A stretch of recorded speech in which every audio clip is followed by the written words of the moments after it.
અંધેરી નગરી અને ગંડુ રાજા જેવું સ્થિતિ પરીક્ષા વિભાગની થઈ તેવું અમારી સામે આવ્યું છે. સૌરાષ્ટ્ર યુનિવર્સિટીમાં બીકોમ સેમેસ્ટર 1 ની જાન્યુઆરી એટલે 11 જાન્યુઆરી જે વિદ્યાર્થીઓ પરીક્ષા લીધી છે એ આજે બીજા સેમેસ્ટરની પરીક્ષા પતાવી અને ત્રીજા સેમનો શૈક્ષણિક કાર્ય શરૂ થઈ ગયું ત્યાં સુધી હજી સુધી રિઝલ્ટ આવ્યું નથી.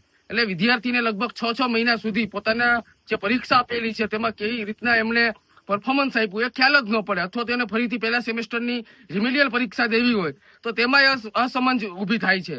એટલે ક્યાંક ને ક્યાંક સૌરાષ્ટ્ર યુનિવર્સિટીની પરીક્ષા વિભાગની સ્થિતિ અત્યારે ખૂબ જ કથળી છે. એની પાછળના ઘણા કારણો છે. સૌરાષ્ટ્ર યુનિવર્સિટીના સત્તાધીશોનું મૌન છે.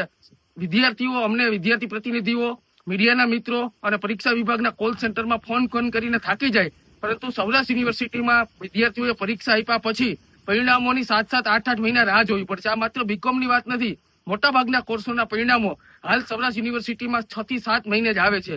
એક વિદ્યાર્થી પ્રતિનિધિ તરીકે જો આ પરિણામ તાત્કાલિકપણે જાહેર નહીં કરવામાં આવે તો આવનારા 3 થી 4 દિવસની અંદર જે સૌરાષ્ટ્ર યુનિવર્સિટીના ઇન્ચાર્જ પરીક્ષા નિયામક મનીષ શાહ છે તેને સૌથી નિષ્ફળ પરીક્ષા નિયામકનો એવોર્ડ દેવા અમે સૌરાષ્ટ્ર યુનિવર્સિટીમાં જવાના છે. કારણ કે વિદ્યાર્થીઓને દિવસે ને દિવસે પરીક્ષાને લઈ અને જે ફરિયાદો સામે આવી રહી છે તેને લઈ અને અમારે આશ્ચર્યજનક કાર્યક્રમ આવનારા 2 થી 4 દિવસમાં કરવો પડશે.